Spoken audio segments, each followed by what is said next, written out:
Hey, what's going on YouTube? Alabama Reloader here, coming to you from the telework office, otherwise known as the kitchen table. I got my target covering up my work laptop to protect the innocent, and so we're gonna get after it today. So the last video that I posted, if you keep up with that kind of thing, we were talking about this stuff. 6.5 PRC. Went to the range and ended up burning through 40 rounds of factory ammo, the Hornady Precision Hunter with the 143 grain ELDX. And the results weren't terrible. The video that y'all saw, if you look at that, they kind of look worse than what they were. That was because I was making scope adjustments and, working on dialing in the rifle and whatever. So it wasn't great though. It wasn't necessarily what I expected that type of ammunition to do in that type of rifle. So that was the first box of 20. Now the second box of 20 actually did a whole lot better. It came in, I think, just over a 2-inch group for 20 shots. So the whole 20 round box. What I did, I made a scope adjustment up about 3 MOA, same point of aim. And so that way I could, obviously distinguish between the two different boxes. And the second group performed okay. It basically met my expectations of what I've come to, I guess, expect out of factory ammunition. Right now, the Precision Hunter stuff is supposed to be a little bit more of a premium box of ammo, but that's neither here nor there because that's not what we're talking about today. Today, we were talking about 243 Winchester, and we are diving into a new project, not necessarily a new project, but I guess a different path, right, with 243 Winchester. We're done with the other project of getting the loads worked up and dialed in, and those are all loaded right here in that box, waiting for pickup. So now we're going to talk about my own personal 243 Winchester, which is a Thompson Center Compass utility rifle. So it doesn't have the threaded muzzle, the threaded barrel, so you can throw something on the end of it. It doesn't have that. It's just, other than that, though, I believe it's the exact same as the standard Compass. And I have modified the trigger pull, so it's a lot lighter. Go watch Johnny's Reloading Bench on his copy if you want to see that. I just basically followed those instructions and was able to get the trigger pull down a little bit. So yeah, so we have a BSA Optics. That's the line, BSA Optics, OPTIX scope, and it's 4-12. I think it's a 4-12 by 40, maybe something like that. It does okay, not terrible. But what I did, we're actually using Norma. There we go. Norma brass. Picked this up from Duck Creek Sporting Goods. Denny, he's a great guy. Really good stuff over at his store. And so picked up a 50 count bag from him, and then I had some Spear 100 grain Grand Slam bullets that I wanted to use to fire form all of the the first 50 pieces. Wanted to use those to fire form, and this is basically what we were looking at. So initially I started off with Accurate 2700, and I was just going to shoot 10 5-shot groups using that one powder. I made it about halfway through, and I was like, well, you know what, why don't I throw a different powder into the mix? And that way, if I have, not so good results with Accurate 2700, I've got another powder that I'm testing kind of at the same time as I'm fire forming. So if I have really good results with, a powder, one of the two powders, then I can explore that as a potential hunting option, right? Hunting load option for my 243. So that was what I did, and I decided to go with IMR 4451. I've had really good luck with that powder in 6mm Creedmoor. I've used it a little bit in 6.5, not a whole lot, but I have really, really good results in 6 Creed. So I had some on hand, decided to give it a try. There was load data for it, so I used it. And the results are on 2 different targets. So we'll just start with the Accurate 2700 stuff.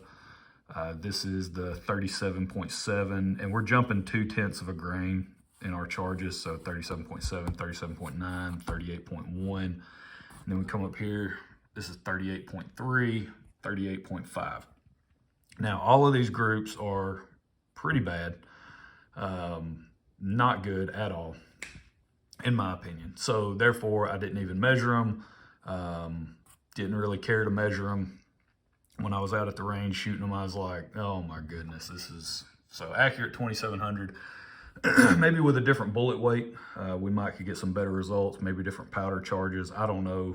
It'd probably take a little more exploring. But for this particular rifle, the Spear 100 grain Grand Slam plus this powder at these charge weights, at this overall length, 2.580, it just wasn't jiving, right? It was not happy. So moved on to IMR 4451, and we're at 41.2 is where we started, and we worked up to 42 grains in 0.2 of a grain increments, and that's all of these groups down here.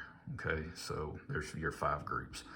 It kind of started off similar to what the Accurate 2700 was looking like, and so I was like, uh-oh, this isn't looking good either. And it kind of, if you want to say improved, I feel like it did tighten up, you know, the higher we went. Now, the final charge weight of 42 kind of started spraying them again. But this 41.8, that was probably the best group that we shot out of all 10 5-shot groups. I would say that's probably the best one, just kind of giving it the old once over, you know, the quick look test there. That's probably the best group that we shot out of the 10. So we're probably not going to explore too much with that bullet. I've got 2 more boxes of them. I think I bought 150. So I believe I have 2 more.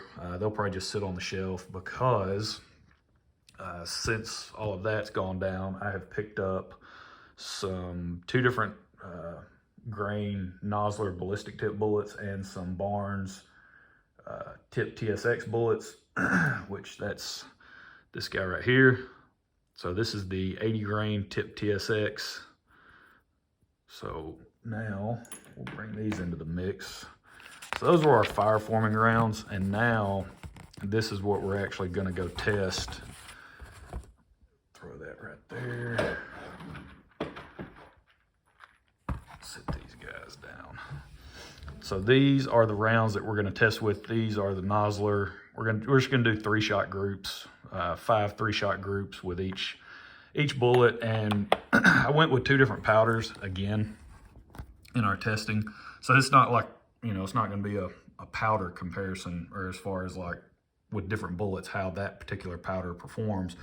It's really just testing out a couple of different powders, a couple of different bullets, seeing what works, a couple of different bullet weights, right? 80, and then these are 90. These are 90 grain ballistic tips. So this is what we're working with on the load data.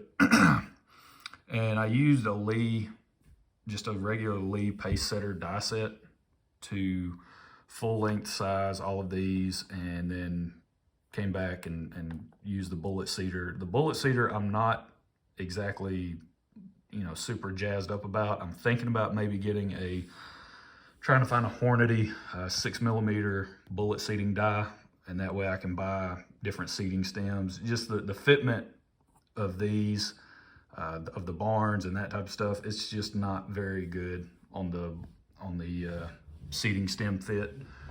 So I may do that later on down the road, but for now we'll be okay. So this is what we're looking at. We're going to use Superformance in the first group, testing the Barnes bullet. There's load data for that on Barnes website, which is why I went with that powder. I've got, I think, 3 pounds of it on hand. I'm probably going to save probably a couple of pounds of it for some 270 Winchester work that I need to do for a buddy after hunting season. And then for the Nosler ballistic tip, I decided to go with IMR 4451 because they have load data for it in their manual. So even though we didn't have good results in the 100 grain, that was another reason why I went with that powder,